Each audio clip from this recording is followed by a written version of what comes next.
दोस्तों, तो स्वागत है हमारे चैनल पर। तो दोस्तों, कक्षा 12 का भौतिक विज्ञान का प्रश्नोत्तर लेकर आया हूँ। ठीक है, आप लोग के लिए ये बहुत बोर्ड के दृष्टि से बहुत ही इम्पोर्टेंट है। प्रश्नोत्तर का मतलब प्रश्नों के उत्तर मैं लेकर आया हूँ, जो कि समझ लीजिए एक प्रकार से मैं आप लोग को चीट करा रहा हूँ, मतलब कि आंसर ही आपके आगे पेश कर रहा हूँ। जो बोर्ड एग्ज़ाम में आने वाले हैं उनके आंसर मैं आप लोग के सामने मतलब समझ लीजिए कि चीट करा रहा हूँ। ठीक है, तो इस प्रकार से आपको तैयारी अच्छी तरीके से हो सकती है, और इसको अगर आपने पढ़ लिया तो पक्का है कि 100 में 100 करके आएंगे आप। ठीक है, तो देखिए प्रश्नों के उत्तर क्या दिया है। क्वेश्चन नंबर 1 दिया है, तो पहला दिया है कि वैद्युत क्षेत्र की तीव्रता की परिभाषा तथा मात्रक एवं विमा, मतलब कि परिभाषा, मात्रक और विमा तीनों लिखना है। ठीक है, जब ऐसे प्रश्न आपको मिलेंगे तो 3 नंबर से कम के नहीं मिलेंगे। परिभाषा पूछेगा 1 नंबर में, 1 नंबर मात्रक, 1 नंबर विमा में देगा, 3 नंबर आपको मिल जाएगा आसानी से एकदम। ठीक है, या 2 नंबर के भी आ सकते हैं। तो यहाँ पे हो जाएगा, उत्तर दिया है विद्युत क्षेत्र में किसी बिंदु पर रखे परीक्षण आवेश पर लगने वाले बल तथा परीक्षण आवेश के अनुपात को वैद्युत क्षेत्र की तीव्रता कहते हैं। अर्थात ई बराबर क्या होता है, एफ अपॉन क्यू नॉट। ठीक है, या ई बराबर एफ अपॉन क्यू नॉट। ठीक है, अब मात्रक दिया है न्यूटन प्रति कूलाम। देखिए बल का मात्रक न्यूटन और आवेश का मात्रक कूलाम हो जाएगा, तो न्यूटन प्रति कूलाम। एवं विमा, विमा हो जाएगा ML T पे -3 A पे -1 हो जाएगा। ठीक है, इसके बाद दूसरा प्रश्न दिया है कि गॉस की प्रमेय क्या है।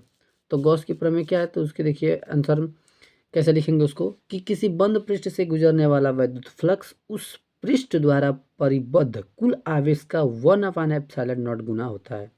जैसे किसी बंद पृष्ठ है, कोई बंद पृष्ठ है, उससे गुजरने वाला वैद्युत फ्लक्स, जो उससे गुजरने वाली वैद्युत फ्लक्स हैं, उस पृष्ठ द्वारा परिबद्ध कुल आवेश, उस जो परिपथ में कुल आवेश हैं उनका 1/ε0 गुना होगा। तो अर्थात बद्ध समाकलन vector E into vector D A is equal to Q/ε0। ठीक है, दूसरा नंबर भी हो गया। तीसरा नंबर देखिए क्या दिया है, तीसरा नंबर दिया है कि कूलाम के नियम का सदिश रूप बताइए।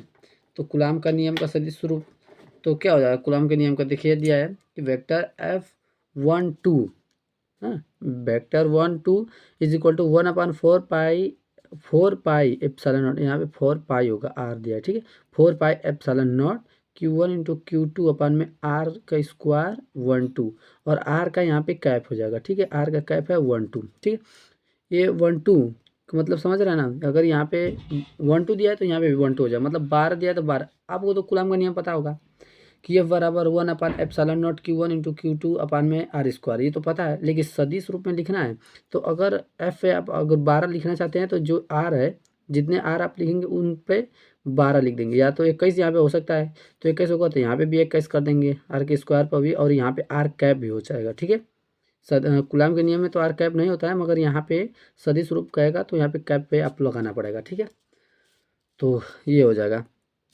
और चौथा नंबर दिया है, देखिए संधारित्र की धारिता को परिभाषा लिखिए। संधारित्र की धारिता की परिभाषा तो वो तो आप आसानी से बना सकते हैं। वो क्यों से आप वो फार्मूले से ही आप उसको बना सकते हैं परिभाषा को। जैसे सी बराबर क्या होता है, क्यू अपन भी होता है ना संधारित्र की धारिता, तो उसी प्रकार से आप बना सकते हैं कि किसी संधारित्र की धारिता उसकी प्लेट की दिए गए आवेश तथा प्लेटों के बीच विभवांतर के अनुपात को क्या कहते हैं, संधारित्र की धारिता कहते हैं। अर्थात आप कह सकते हैं कि संधारित्र में दिए गए कुल आवेश उस संधारित्र में, उस प्लेट में, उस संधारित्र में उत्पन्न विभवांतर के अनुपात को संधारित्र की धारिता कहते हैं। ठीक है, सी बराबर Q/V। इसके सहायता से आप संधारित्र की धारिता को परिभाषा लिख सकते हैं। ठीक है, तो आगे देखिए क्या दिया है, 5वां नंबर दिया है कि विशिष्ट चालकता क्या है। ठीक है, विशिष्ट चालकता 5 नंबर दिया है कि विशिष्ट चालकता क्या है। तो विशिष्ट चालकता देखिए यहाँ पे उत्तर में गलत छाप दिया है, तो ये विशिष्ट चालकता क्या होता है, विशिष्ट चालकता विशिष्ट प्रतिरोध के व्युत्क्रम को क्या कहते हैं, विशिष्ट चालकता कहते हैं। ठीक है, अगर ये विशिष्ट चालकता है तो विशिष्ट प्रतिरोध के व्युत्क्रम को विशिष्ट चालकता कहते हैं। जैसे विशिष्ट चालकता बराबर 1/ρ हो जाएगा। ठीक है, विशिष्ट प्रतिरोध को ρ से दर्शाते हैं, तो विशिष्ट चालकता का सूत्र परिभाषा आप लिख सकते हैं कि विशिष्ट प्रतिरोध के व्युत्क्रम को विशिष्ट चालकता कहते हैं। ठीक है, अर्थात विशिष्ट चालकता बराबर क्या होता है, हो जाएगा 1/ρ हो जाएगा। ठीक है, 1/ρ हो जाएगा। ठीक है, तो आगे देखिए किरचॉफ का धारा नियम लिखिए। किरचॉफ का धारा नियम क्या है, प्रथम नियम है ना। किरचॉफ का प्रथम नियम क्या है, धारा का नियम या संधि का नियम उसी को कहते हैं। तो धारा का नियम तो आप कह सकते हैं कि किसी धारा परिपथ में संधि पर मिलने वाली धाराओं का, समस्त धाराओं का बीजगणितीय योग शून्य होता है। ठीक है, तो किरचॉफ का प्रथम नियम है।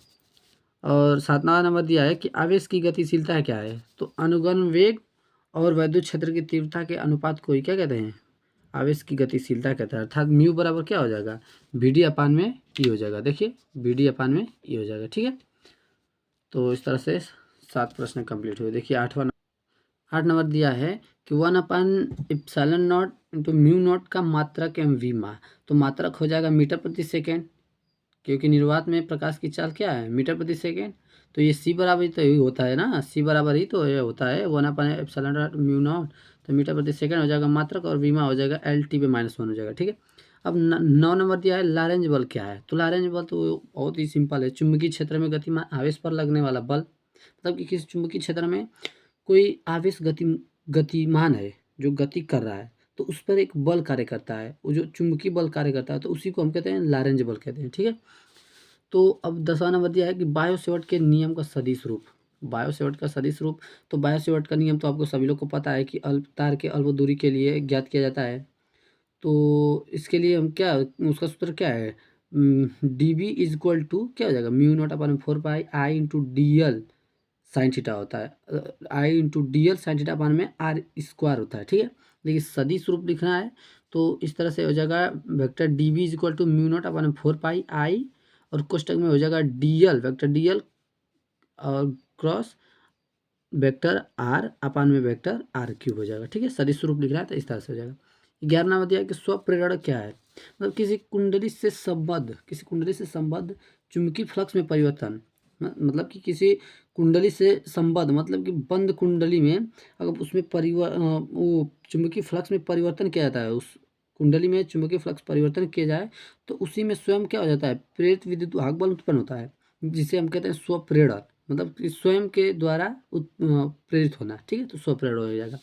और 12 नंबर दिया है कि वर्ग माध्य मूल मान, तो वर्ग माध्य मूल को मतलब प्रत्यावर्ती धारा के वर्ग के औसत मान के वर्गमूल को वर्ग माध्य मूल मान कहते हैं। जैसे प्रत्यावर्ती धारा देखिए आप सिंपल इसी तरह लिखेंगे, प्रत्यावर्ती धारा के वर्ग के औसत मान के वर्गमूल को वर्ग माध्य मूल मान कहते हैं। ठीक है, 13 नंबर दिया है कि 1 किलोवाट घंटा का मान जूल में, 1 किलोवाट घंटा का मान जूल में निकालना है, तो ये जो होगा 3.6 × 10⁻6 जूल हो जाएगा। ठीक है, समविभव पृष्ठ क्या है, समविभव पृष्ठ ये वो होता है जिनके विभव समान हो, मतलब कि किसी वैद्युत पृष्ठ में खींचा गया, किसी वैद्युत क्षेत्र में, सॉरी यहाँ पे वैद्युत क्षेत्र होगा, किसी वैद्युत क्षेत्र में खींचा गया वो पृष्ठ जिस पर स्थित सभी बिंदुओं पर वैद्युत समान होता है, मतलब वैद्युत विभव, यहाँ पे विभव होगा, वैद्युत विभव समान होता है, समविभव पृष्ठ कहलाता है। ठीक है, 14 नंबर हो गया। 15 नंबर देखिए धारा घनत्व से क्या समझते हैं, तो धारा तो आप सिंपल बता दिए हैं कि वो आपको अगर परिभाषा लिखना है तो सबसे पहले आप उसका सूत्र याद कीजिए, सूत्र याद है तो सूत्र से फार्मूला परिभाषा लिख सकते हैं। तो धारा घनत्व क्या होता है, धारा घनत्व J बराबर I/A होता है ना, तो बस वही किसी एकांक क्षेत्रफल के अभिलंबवत गुजरने वाली धारा को धारा घनत्व कहते हैं, J बराबर I/A हो जाएगा। ठीक है, 16 नंबर देखिए वैद्युत धारा तथा अनुगमन वेग में संबंध I बराबर NE/VD होता है। ठीक है, 17 नंबर दिया आदर्श अमीटर तथा आदर्श वोल्टमीटर का प्रतिरोध कितना होता है, तो आदर्श अमीटर का क्या होता है, प्रतिरोध निम्न होता है, मतलब शून्य होता है, और आदर्श वोल्टमीटर का प्रतिरोध उच्च अनंत होता है। एम्पियर का परिपथी नियम क्या है, देखिए एम्पियर का परिपथी नियम कहता है कि किसी बंद वक्र के परितः चुंबकीय क्षेत्र की तीव्रता का रेखीय समाकलन उस बंद पृष्ठ द्वारा वक्र द्वारा या पृष्ठ द्वारा घिरे क्षेत्रफल में से गुजरने वाली कुल वैद्युत धारा का म्यू नॉट गुना होता है, अर्थात बद्ध समाकलन vector D into vector DL is equal to mu naught I हो जाएगा। ठीक है, 18 नंबर हो गया। अब देखिए 19 नंबर क्या दिया है, 19 नंबर दिया है कि धारा मापी को वोल्टमीटर में कैसे बदलें, तो धारामापी को अगर वोल्ट मीटर बदलना है तो एक उच्च प्रतिरोध जोड़ते हैं जो कि श्रेणी क्रम में जोड़ा जाता है, ठीक है। बस वही जब जो परिपथ तैयार होगा वो हमारा हो जाएगा वोल्ट मीटर में बदल जाएगा धारामापी को। अब धारामापी को मीटर में बदलना है तो इसमें एक शंट जोड़ना होता है, वो भी समांतर क्रम में एक छोटे से शंट को जोड़ता है जो कि निम्न प्रतिरोध का होता है, ठीक है। वो बस मीटर में बदल जाएगा। और 21 नंबर दिया है कि विस्थापन धारा क्या है। विस्थापन धारा क्या है कि किसी परिपथ में समय के साथ परिवर्तन क्षेत्र के कारण उत्पन्न धारा को विस्थापन धारा कहते हैं, अर्थात I into D. I D is equal to mu D phi E upon में डी टी, या तो इसके नहीं तो इसको आप याद कर लीजिए, इसको बोल सकते हैं। अब 22 नंबर दिया है कि प्रत्यावर्ती धारा के शिखर मान से क्या समझते हैं। प्रत्यावर्ती धारा के शिखर मान से क्या समझते हैं। तो प्रत्यावर्ती धारा के इस अधिकतम मान को धारा का शिखर मान अथवा धारा आयाम कहते हैं, ठीक है। इसे आई नॉट से प्रदर्शित करते हैं। अब 23 नंबर दिया है कि प्रतिबाधा से क्या तात्पर्य है। तो प्रतिबाधा के मार्ग में प्रतिरोध, प्रेरणा और संधारित्र तीनों या किन्हीं दो के द्वारा डाले गए अवरोध को प्रतिबाधा कहते हैं। इसको जेड से प्रदर्शित करते हैं, ठीक है। अब 24 नंबर दिया कि चुंबकीय फ्लक्स क्या है। तो चुंबकीय फ्लक्स तो इंपॉर्टेंट है, आप याद अच्छी तरीके से थोड़ा समझ लीजिएगा कि एक समान चुंबकीय क्षेत्र में स्थित किसी पृष्ठ के लंबवत या पृष्ठ से लंबवत गुजरने वाली चुंबकीय बल रेखाओं की कुल संख्या या कुल माप को चुंबकीय फ्लक्स कहते हैं, ठीक है। एक समान चुंबकीय क्षेत्र में स्थित किसी पृष्ठ से लंबवत गुजरने वाले चुंबकीय बल रेखाओं की कुल संख्या या कुल माप को चुंबकीय फ्लक्स कहते हैं, ठीक है। अब 25 नंबर देखिए, आप वो साथ साथ में याद भी कराते चल रहा हूँ, ठीक है। हमारे साथ साथ बोलते रहिए, याद हो जाएगा ये। चुंबकीय ध्रुव आघूर्ण की परिभाषा में मात्रक लिखिए। तो किसी चुंबकीय ध्रुव का चुंबकीय आघूर्ण वो बल आघूर्ण है जो इस द्विध्रुव को एक समान चुंबकीय क्षेत्र में क्षेत्र की दिशा के लंबवत रखने पर द्विध्रुव पर लगता है। इसका मात्रक हो जाएगा एम्पियर इंटू मीटर स्क्वायर, ठीक है। और विमा हो जाएगा ए एल स्क्वायर हो जाएगा। और 26 नंबर दिया है हमारा, देखिए अपवाह वेग तथा शांति काल में संबंध। तो अपवाह वेग और शांति काल में संबंध तो वी डी इक्वल हो जाएगा ई भी अपन में एम एल इंटू टी हो जाएगा, जहाँ टी शांति काल या लंबाई और एम द्रव्यमान और भी विभवांतर हो जाएगा, ठीक है। हाँ, अब देखिए 27 नंबर क्या दिया है। 27 नंबर दिया है कि विभव प्रवणता से क्या तात्पर्य है। तो विभव प्रवणता क्या होता है। तो वैद्युत क्षेत्र की दिशा में दूरी परिवर्तन को डेल्टा एक्स से दर्शाते हैं। दूरी परिवर्तन के साथ विभव परिवर्तन मतलब डेल्टा भी के दर को विभव प्रवणता कहते हैं, अर्थात विभव प्रवणता बराबर डेल्टा भी अपन डेल्टा एक्स हो जाएगा, ठीक है। 27 नंबर भी क्लियर हो गया। 28 नंबर देखिए, 28 नंबर दिया कि संयुग्मित फोकस तथा रेखीय आवर्धन की परिभाषा लिखिए। संयुग्मी फोकस, तो उन दो बिंदुओं को संयुग्मी फोकस कहते हैं जिनमें से एक बिंदु पर रखी वस्तु का प्रतिबिंब दूसरे बिंदु पर बनता है। यह केवल अवतल दर्पण में ही संभव है, उत्तल में नहीं, ठीक है। यह अवतल में संभव है कि जब किसी वस्तु को फोकस से दूर रखकर उस पर उससे उसको लेंस दर्पण पे उसको गिराते हैं तो उसका जब प्रतिबिंब जहाँ बनता है फिर पुनः वहाँ से अगर वस्तु को रखा जाए तो पहले पुनः जहाँ पे वो वस्तु थी वहाँ पे उसका प्रतिबिंब बन जाता है, उसे संयुग्मी फोकस कहते हैं। अच्छा, रेखीय आवर्धन क्या है। रेखीय आवर्धन किसी वस्तु के प्रतिबिंब की लंबाई तथा उस वस्तु की लंबाई के अनुपात को रेखीय आवर्धन कहते हैं, ठीक है, आवर्धन कहते हैं। जबकि दोनों लंबाई मुख्य अक्ष के लंबवत ली गई हो, मुख्य अक्ष के लंबवत ली गई हो होनी चाहिए, ठीक है। एम बराबर एच डैश अपान में एच भी होता है, ठीक है, या भी अपान में यू भी होता है। अच्छा, 29 नंबर दिया है क्या, प्रकाश का अपवर्तन किसे कहते हैं, इसके नियम भी लिखिए। ये तो इम्पोर्टेंट आता है 2 नंबर में कभी कभी।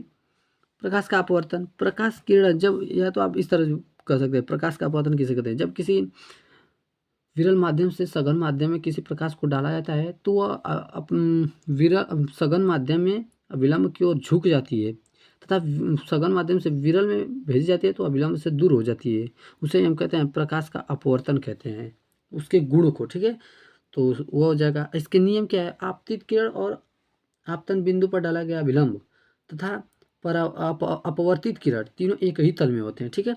और दूसरा क्या है, दूसरा दिया कि किन्हीं दो माध्यमों के लिए किसी निश्चित तरंगदैर्घ्य के प्रकाश के लिए आपतन कोण की ज्या अपवर्तन कोण की ज्या का अनुपात नियतांक होता है, मतलब sine i upon sine r बराबर एक नियतांक हो जाएगा, ठीक है।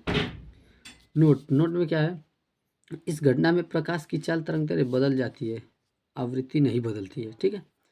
30 नंबर दिया, देखिए 30 नंबर क्या है, क्रांतिक कोण तथा पूर्ण आंतरिक परावर्तन को समझाइए। क्रांतिक कोण तथा पूर्ण आंतरिक परावर्तन, क्रांतिक कोण क्या है पहले इसको समझ लेते हैं। क्रांतिक कोण मतलब कि सघन माध्यम में बना हुआ आपतन कोण जिसके लिए विरल माध्यम में बना अपवर्तन कोण समकोण होता है। समकोण होता है, सघन माध्यम का क्रांतिक कोण कहलाता है। क्रांतिक कोण को सी से प्रदर्शित करते हैं। क्रांतिक कोण मतलब जब किसी विरल माध्यम से सघन माध्यम में प्रकाश प्रवेश करती है और विरल आपतित आपतन कोण का मान धीरे धीरे बढ़ाते जाएं तो अपवर्तन कोण का मान भी बढ़ता जाता है और एक ऐसी स्थिति आती है कि विरल माध्यम में 90 अंश का कोण बना लेता है और उसे ही हम कहते हैं क्रांतिक कोण। ठीक है, और ये उसी प्रकार ये भी है पूर्ण आंतरिक परावर्तन। जब प्रकाश विरल माध्यम में 90 अंश बना लेती है तो आपतन कोण को और बढ़ाते जाए मान को, तो क्या होता है अपवर्तन कोण का मान बढ़ते बढ़ते विरल माध्यम से सघन माध्यम से विरल माध्यम में चला जाता है, जो कि 90 अंश से अधिक कोण पर चला जाता है। उसे हम कहते हैं पूर्ण आंतरिक परावर्तन कहते हैं। ठीक है, अब 31 नंबर देखिए, और 31 नंबर दिया है कि गोली अवतल अवतल अथवा उत्तल पृष्ठ के लिए अपवर्तन का सूत्र लिखिए। इसके प्रथम एवं द्वितीय मुख्य फोकस के बीच संबंध भी लिखिए। तो इसको आपको निगमन भी इसका आपको तैयार कर लेना है। ठीक है, तो निगमन आप उसको तैयार कर लीजिएगा। तो उसका सूत्र क्या होता है? सूत्र होता है एन अपान भी माइनस आई अपान में यू माइनस माइनस का हो जाएगा, माइनस नहीं सॉरी यहाँ पे बराबर हो जाएगा, माइनस नहीं है, एन माइनस वन अपान में आर हो जाएगा। यहाँ पे आई नहीं है सॉरी, यहाँ पे एन अपान भी माइनस वन अपान यू बराबर एन माइनस वन अपान में आर हो जाएगा। ठीक है, अब में एफ बराबर क्या हो जाएगा? माइनस का एन एफ का संबंध होता है। ठीक है, इसकी फोकस में संबंध है। अच्छा 32 नंबर दिया है कि लेंस किसे कहते हैं? इसकी फोकस दूरी का निर्भरता समझाइए। तो 32 नंबर है दो वक्र पृष्ठ से घिरे समान पारदर्शी माध्यम को लेंस कहते हैं। इसकी फोकस दूरी निम्न सूत्र पर निर्भर करती है। 1/f is equal to n minus one into 1/r1 minus 1/r2। इसे लेंस मेकर भी कहते हैं या मेकर का सूत्र भी कहते हैं या मेकर सूत्र कहते हैं। ठीक है, 33 नंबर दिया है। 33 नंबर प्रिज्म के अपवर्तन का सूत्र लिखिए तथा पतले प्रिज्म के लिए विचलन का सूत्र लिखिए। ये तो आपको निगमन करना है, ये निगमन में ही आएगा। और वर्ण विक्षेपण या परिक्षेपण, तो वर्ण विक्षेपण क्या है? मतलब जब प्रिज्म से किसी श्वेत प्रकाश को गुजारा जाता है तो अपवर्तन के पश्चात अपने विभिन्न रंगों में विभक्त हो जाता है और उसी विभक्त होने की प्रक्रिया को वर्ण विक्षेपण कहते हैं या परिक्षेपण कहते हैं। ठीक है, 34 नंबर दिया लेंस की क्षमता किसे कहते हैं? संपर्क में स्थित दो पतले लेंसों की संयुक्त फोकस दूरी का सूत्र लिखिए। तो लेंस वो तो आसान है, किसी लेंस की फोकस दूरी के व्युत्क्रम को उसकी क्षमता कहते हैं, अर्थात P बराबर 1/f। अगर मीटर में दिया सेंटीमीटर में दिया तो ऊपर 100 हो जाएगा। ठीक है, तो 34 नंबर भी इस तरह से क्लियर हो गया। और संयुक्त लेंस की फोकस दूरी हो जाएगा 1/f is equal to 1/f1 plus 1/f2। ठीक है, 35 नंबर दिया कि दर्शन कोण तथा किसी यंत्र की आवर्धन क्षमता को परिभाषा दीजिए। ठीक है, परिभाषा देना। तो दर्शन कोण क्या है? किसी वस्तु द्वारा हमारी आँख पर बनाए गए कोण को कहते हैं, मतलब किसी वस्तु द्वारा हमारे आँख पर बने कोण को ही दर्शन कोण कहते हैं। आवर्धन क्षमता हो जाएगा इसकी कि किसी हमारे आँख द्वारा बना कोण तथा वस्तु द्वारा बना कोण के अनुपात को ही आवर्धन क्षमता कहते हैं। या अंतिम प्रतिबिंब द्वारा आँख पर बना दर्शन कोण तथा वस्तु द्वारा आँख पर बने दर्शन कोण को अनुपात को ही प्रकाशिक यंत्र या आवर्धन क्षमता कहते हैं। प्रकाशिक यंत्र भी इसे कहते हैं। ठीक है, हाइगेंस के द्वितीयक तरंगिकाओं का सिद्धांत लिखिए। 36 नंबर दिया है, 36 नंबर ये हो गया। तो इतना तो आप इसको आप घर पे प्रयास कीजिएगा याद करने का। ठीक है, 36 नंबर और 37 नंबर को भी आप घर पे ही याद कीजिए।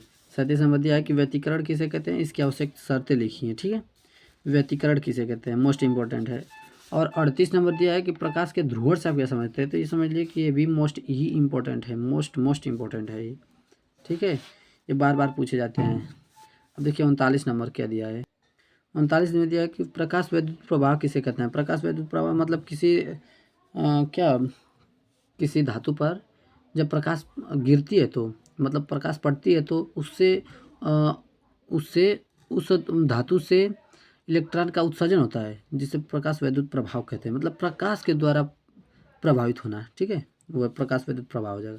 और 40 नंबर क्या दिया है? 40 नंबर दिया है कि क्वांटम सिद्धांत द्वारा आइंस्टीन समीकरण की उत्पत्ति कीजिए। ये बहुत बार पूछा गया प्रश्न है, इसे भी आप अच्छी तरीके से तैयार कर लेंगे। 41 नंबर दिया है कि यदि किसी फोटॉन तथा द्रव्यमान के कण की तरंग दैर्ध्य समान हो तो उनकी यम गतिज ऊर्जाओं का अनुपात क्या होगा।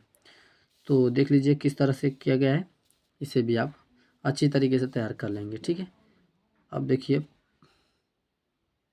42 नंबर देखिए, बोहर के परमाणु की व्याख्या कीजिए। बोहर के परमाणु की व्याख्या, यह भी इम्पोर्टेंट है, इसको भी आप तैयार कर लेंगे अच्छी तरीके से। ठीक है, अब देखिए 43 नंबर दिया कि बोहर परमाणु की त्रिज्या वेग ऊर्जा के सूत्र लिखिए।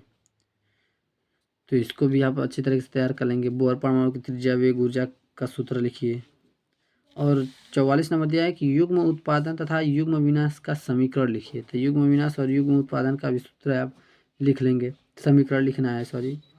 और 45 नंबर दिया है कि अल्फा कण की प्रतिन्यूक्लियन बंधन ऊर्जा ज्ञात कीजिए। तो अल्फा कण की प्रतिन्यूक्लियन बंधन ऊर्जा भी आपको ज्ञात करना है। ठीक है, तो देख लीजिए इस तरह से किस तरह से ज्ञात करेंगे। तो चलिए आगे देखते हैं 46 नंबर। ठीक है, 46 नंबर दिया है कि 46 नंबर दिया है कि हाइड्रोजन स्पेक्ट्रम की विभिन्न श्रेणियाँ लिखिए। तो हाइड्रोजन स्पेक्ट्रम को भी आपको अच्छी तरीके से देख लेना है। इस चैप्टर से हाइड्रोजन स्पेक्ट्रम बहुत ही इंपॉर्टेंट है। हाइड्रोजन स्पेक्ट्रम मतलब कि उसके कितने श्रेणियाँ होती है, 5 श्रेणियाँ। उसे तो होती हैं 6, लेकिन हमें 12 में पढ़ना है, 5 ही श्रेणियाँ पढ़नी है। ठीक है, पहला है, सॉरी ये सब श्रेणियाँ गलत लिख दी हैं, फुंड श्रेणियाँ लिखी है, ये श्रेणियाँ गलत लिखी हैं सभी। तो श्रेणियाँ इसमें गलत दी गई हैं। तो पहला हो जाएगा हमारा n बराबर 1 पर क्या होता है, लाइमन श्रेणी हो जाएगा। ठीक है, ये फुंड नहीं होगा, ये लाइमन होगा, लाइमन। ठीक है, लाइमन हो जाएगा। और दूसरा n बराबर 2 पर क्या है, वामर श्रेणी हो जाएगा, वामर श्रेणी। ठीक है, वामर श्रेणी। और n बराबर 3 पर पाश्चन श्रेणी हो जाएगा, पाश्चन श्रेणी। और n बराबर 4 पर हो जाएगा ब्रैकेट श्रेणी। और n बराबर 5 पे क्या है, फुंड श्रेणी। ये लास्ट में फुंड श्रेणी है। ठीक है, ये सब गलत है, इसमें गलत मिस्टेक कर दिया है। ठीक है, तो यहाँ पे हो जाएगा n बराबर 1 पर लाइमन श्रेणी, n बराबर 2 पर बामर श्रेणी, n बराबर 3 पे पाश्चन श्रेणी, और n बराबर 4 पर ब्रैकेट श्रेणी, और n बराबर 5 पे क्या हो जाएगा, फुंड श्रेणी हो जाएगा। ठीक है, ये किस भाग में पाए जाते हैं, तो ये लाइमन श्रेणी परावैज्ञानिक भाग में पाए जाते हैं, ये दृश्य भाग में पाए जाते हैं, और ये अवरक्त भाग में पाए जाते हैं, और ये तीनों अवरक्त भाग में पाए जाते हैं। ठीक है, तो आगे देखिए 47 नंबर दिया, AMU की परिभाषा दीजिए, परिभाषित कीजिए या परिभाषा दीजिए, कोई बात है। तो एक AMU कार्बन परमाणु C6C12 के द्रव्यमान के 12वें भाग को कहते हैं। ठीक है, तो ये जगह 48 नंबर क्या दिया है, समस्थानिक, समभारिक तथा समन्यूट्रॉनिक को परिभाषित कीजिए। तो आप इसको परिभाषित कर दीजिए। ठीक है, ये हो जाएगा 48 नंबर हो गया। 49 नंबर दिया है कि नाभिकीय संलग्न में कार्बन साइक्लिक तथा प्रोटॉन साइक्लिक, ये 2 बार प्रोटॉन लिख दिया है, प्रोटॉन साइक्लिक का समीकरण लिखिए। तो प्रोटॉन साइक्लिक का समीकरण ये है। ठीक है, इसको अच्छी तरीके से याद कर लीजिए। आगे देखिए क्या है। और 50 नंबर दिया है कि PN सदी डायोड अग्रदिशिक तथा पश्चदिशिक का परिपथ आरेख खींचिए।